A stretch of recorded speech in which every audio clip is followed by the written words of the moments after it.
नमस्कार साथियों, कैसे हैं आप सब? अच्छे होंगे और अच्छे से प्रिपरेशन कर रहे होंगे। तो अभी हम पढ़ने जा रहे हैं पाश्चात्य काव्यशास्त्र में महत्वपूर्ण प्रश्नोत्तर।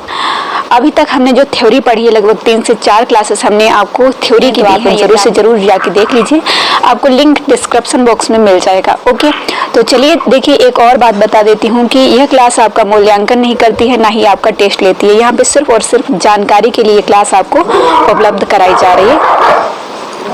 तो चलिए, अभी हमने प्लेटो के बारे में पढ़ा है, अरस्तु के बारे में पढ़ा है, तो यहाँ पे हम जानते हैं प्लेटो के बारे में। प्लेटो जो है एक यूनानी दार्शनिक है। यूनानी दार्शनिक मतलब यूनान के हैं, और ये जो है उपयोगिता को प्रमुखता देते हैं। उपयोगिता की, जो भी वस्तु हमारे लिए उपयोगी है वही उपयोगिता रखती है। प्लेटो का जो समय है 427 से 347 है। प्लेटो की पुस्तक का नाम, यहाँ पे जो प्रश्न बना है, प्लेटो की पुस्तक का नाम पूछा गया है। तो साथियों, एक चीज और बता दूं कि पाश्चात्य काव्यशास्त्र का जो विकास है वो प्लेटो से ही माना जाता है। तो प्लेटो का समय 427 है, तो उसी बीच मतलब 5वीं सदी माना जाता है पाश्चात्य काव्यशास्त्र का विकास। ठीक है। प्लेटो की पुस्तक जो है द रिपब्लिक है, एक और है द लॉज इयोन। ये प्रमुख पुस्तकें हैं प्लेटो की, आप लोग ध्यान रखिएगा। प्लेटो के यदि गुरु पूछा जाए तो सुकरात हैं, और प्लेटो के शिष्य अरस्तु हैं। अरस्तु के शिष्य सिकंदर है। इस तरीके से आपको याद रखना है। साथियों, आपको बता दूं, इस क्लास पे एड्स नहीं लग रहे हैं, तो आप लोग ज्यादा से ज्यादा देखिए और शेयर भी करिए, जिससे और लोगों का भी भला हो, वो लोग भी देखें और जुड़े और अपना जो है तैयारी करें। ओके, तो प्लेटो का समकालीन कवि था, कौन था? होमर था, जैसा कि हमने थ्योरी में पढ़ा था। कला प्रकृति की अनुकृति है, कथन किसका है? तो अरस्तु का है। अरस्तु के अनुकरण सिद्धांत में कौन सा एक तत्व नहीं आता है? तो कविता जगत की अनुकृति है, सही है। अनुकरण से हमें शिक्षा मिलती है, सही है। अनुकरण की प्रक्रिया आनंददायक है, ये भी सही है। अच्छा, अनुकरण किसको कहते हैं? तो अनुकरण कहते हैं कॉपी करना। यदि आप किसी को कॉपी कर रहे हैं तो आप अनुकरण कर रहे हैं। ठीक है। अरस्तु ने काव्य की समीक्षा परतंत्र रूप में की है, ये गलत है। ये यहाँ पे गलत दिया गया है, यही असत्य है, सत्य नहीं है। ठीक है। पेरीप्सुस की रचना किसने की है? तो पेरीपोएटिकेस जो है वो अरस्तु की रचना है, पेरीपोएटिकेस। और पेरीप्सुस जो है लोंजाइनस की है, जो उदात्त से संबंधित है, और इसको द सबलाइम नाम से भी जाना जाता है। तो ये भी आपको ध्यान रखना है। लोंजाइनस ने उदात्त तत्व दिया है। उदात्त क्या होता है? विचार उदात्त होता है, ये आपको ध्यान रखना है। अरस्तु, प्लेटो, लोंजाइनस, इनको पढ़ना है आपको अच्छे से किसी भी परीक्षा के लिए। प्लेटो के गुरु का नाम क्या था? तो प्लेटो के गुरु जो थे सुकरात थे, और जो प्लेटो के शिष्य थे वो अरस्तु थे। द लॉज पुस्तक के लेखक कौन है? तो द लॉज प्लेटो की रचना है, और पेरीपोएटिकेस किसकी रचना है? अरस्तु की रचना है। नई समीक्षा का सूत्रपात किसने किया है? तो लिंगर बंधु ने किया है, ये आपको ध्यान रखना है। रिचर्ड्स का समय क्या है? तो रिचर्ड्स का समय है 1893। ठीक है, 1893 जो है रिचर्ड्स का समय है। इन्होंने आपका संप्रेषण सिद्धांत दिया है। ठीक है, संप्रेषण जो संचार से संबंधित होता है। अरस्तु के अनुकरण सिद्धांत में कौन सी एक बात नहीं है? तो कविता जगत की अनुकृति है, सही है। अनुकरण की प्रक्रिया आनंददायक है, सही है। अनुकरण से हमें शिक्षा मिलती है, सही है। लेकिन काव्य प्रकृति का अनुकरण नहीं है। तो काव्य जो है प्रकृति का ही अनुकरण है। प्लेटो कहते हैं, अरस्तु ने भी कहा है कि काव्य जो है प्रकृति का ही अनुकरण किया जाता है। जो हम प्रकृति में देखते हैं उसी के आधार पर हम काव्य की रचना करते हैं।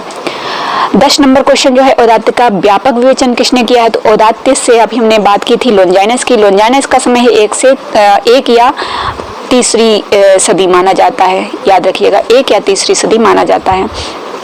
अभिव्यंजनावाद के प्रवर्तक कौन थे? तो क्रोचे है। क्रोचे का समय जो है 1866 से 1952 माना जाता है, याद रखिएगा आप लोग। सौंदर्य शास्त्र के रचयिता में से कौन है? तो इन्होंने जो अभिव्यंजनावाद लिखा है वो सौंदर्य शास्त्र पर ही लिखा है, क्रोचे ने ही लिखा है। ओके। ज्ञान के 2 रूप सहजानुभूत व विचारात्मक का उल्लेख किसने किया है? तो ये क्रोचे ने ही किया है। सहजानुभूत, विचारात्मकता, ये जो है अभिव्यंजनावाद, ये सारा कुछ क्रोचे का दिया हुआ है। सहजानुभूति अभिव्यंजना का कोई ना कोई रूप ढूंढ लेती है। इस प्रकार अभिव्यंजना सहजानुभूति का एक अभिन्न अंग है, ये क्रोचे का ही शब्द है, कथन है। रिचर्ड्स, क्रोचे, अरस्तु, प्लेटो। प्लेटो 427, अरस्तु 387, क्रोचे 1866, रिचर्ड्स 1893। ये आपको समय इनका ध्यान रखना है। आगे आप देखेंगे क्रोचे के अवंजनावाद के संदर्भ में कौन सा एक कथन सत्य नहीं है, इसी टाइप के प्रश्न बनते हैं। कला सहजानुभूति है, सही है। अवंजना को स्वतः प्रकाश ज्ञान भी कहा जाता है। अवंजना क्या होती है? जो हम अपनी अवंजना देते हैं, अपने विचारों की अवंजना अभिव्यक्ति करते हैं, प्रस्तुत करते हैं। अवंजना को स्वतः प्रकाश ज्ञान भी कहा गया है। अवंजना से आनंद की प्राप्ति भी होती है। अवंजना पूर्णता बाह्य वस्तु है, तो बाह्य वस्तु तो नहीं है, पूर्णता अंतर से भी जो चीजें अभिव्यंजना मतलब अंतर से जो अभिव्यक्ति होती है, अंतर मन से, तो ये डी ऑप्शन गलत है। यहाँ पे आप देखिए सुमेलित करना है, तो लोंजाइनस जो है इन्होंने पेरिप्सुस लिखा है, अरस्तु ने पेरिपोइथिकेस लिखा है, प्लेटो की इयोन है, केनेथ वर्ग का एक ग्रामर ऑफ मोटिक्स है। बहुत ही ध्यान से आपको ये क्लास देखनी है और चीज़ें नोट करनी है। जो चीज़ें नहीं याद हो रही हैं उनको नोट करिए, रिवीजन करिए और ज़्यादा से ज़्यादा रिवीजन करिए, तभी आपका अच्छा स्कोर होगा। अनुकरण सिद्धांत प्लेटो, अनुकरण सिद्धांत किसका है? प्लेटो का। और विरेचन सिद्धांत अरस्तु ने दिया है, उदात्त लोंजाइनस ने दिया है, मूल सिद्धांत रिचर्ड्स का है, अर्थमीमांसा रिचर्ड्स का है, ध्यान रखिएगा। निर्व्यक्तिकता सिद्धांत इलियट का है, अवंजनावाद क्रोचे ने दिया है, संप्रेषण रिचर्ड्स, त्रासदी अरस्तु। महाकाव्य को त्रासदी कहा है अरस्तु ने।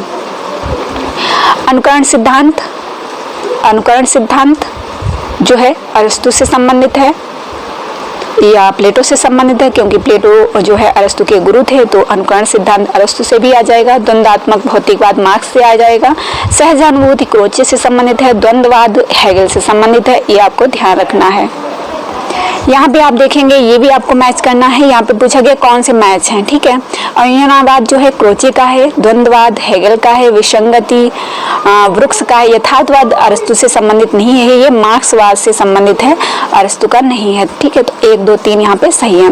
यहाँ पे देखिए कालक्रम बताया गया है कि कालक्रम से लगाइए, तो सुकरात सबसे पहले आएंगे, फिर प्लेटो, फिर अरस्तु, फिर होरस। यहाँ पे सिकंदर भी हो सकता है, तो ये आपको ध्यान रखना है। सुकरात सबसे पहले आएंगे। प्लेटो के गुरु कौन है? सुकरात हैं, और प्लेटो के शिष्य कौन है? अरस्तु हैं, इतना आपको ध्यान रखना है।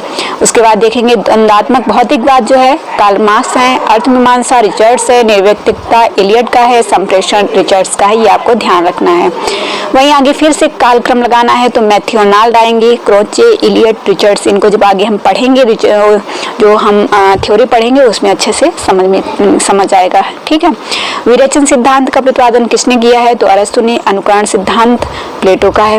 विरेचन अनुकरण सिद्धांत प्लेटो का है, विरेचन सिद्धांत अरस्तु का है। एस्थेटिक पुस्तक के लेखक कौन है? क्रोचे हैं। और ये किससे संबंधित है? तो आपको पता है सौंदर्य शास्त्र से संबंधित है। यहाँ पे दिया गया है कि सबसे मधुर या रसमयी वाग्धारा वही है जो करुण रस लेकर चले। कविता में करुण प्रसंग अनिवार्य है? अनिवार्य नहीं है, ऐसा जरूरी नहीं है कि कविता में करुणा ही हो, ठीक है।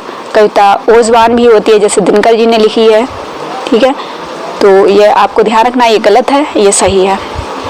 द सेक्रेड वुड पुस्तक के लेखक टी.एस. इलियट है। The sacred wood T S. Eliot, जिनका समय 1888 है, आपको ध्यान रखना है। संप्रेषण को अचेतन प्रक्रिया किसने कहा है? तो संप्रेषण शब्द दिया गया है यहाँ पे रिचर्ड्स से संबंधित, आपको ये भी ध्यान रखना है। कविता हमारे सामने साकार वस्तुओं और व्यक्तियों को प्रस्तुत करके हमें सोचने पर विवश ही नहीं करती, बल्कि संवेदना में अनुभव भर लेने के लिए आमंत्रित करती है। कथन किसका है? तो ये लिविस का है, ये आपको ध्यान रखना। अगला यहाँ पे आप देखेंगे कार्य व्यापार में निरत मनुष्य अनुकरण के विषय है। कथन किसका है? तो अरस्तु का है। कार्य व्यापार में निरत मनुष्य अनुकरण के विषय है, तो अरस्तु का है ये।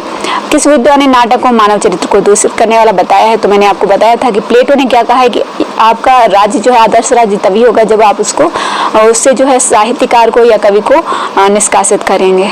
ओके, तो प्लेटो जो है कहते हैं। भावों का दमन करना हानिकारक है, ये भी मैंने आपको पढ़ाया था। तो ये अरस्तु ने कहा है कि भावों का दमन नहीं करना चाहिए, भावों का दमन करना हानिकारक है, ये अरस्तु का कथन है। पेरिप्सुस ग्रंथ के लेखक लोंजाइनस हैं, और ये आपका है उदात्त से संबंधित। तो अगली जो क्लास हमारी आएगी वो आपको अरस्तु जो प्लेटो पढ़ाया, अरस्तु पढ़ाया, अरस्तु के बारे में कुछ और जानकारी पढ़ेंगे, और उसके बाद फिर हम लोंजाइनस को पढ़ेंगे।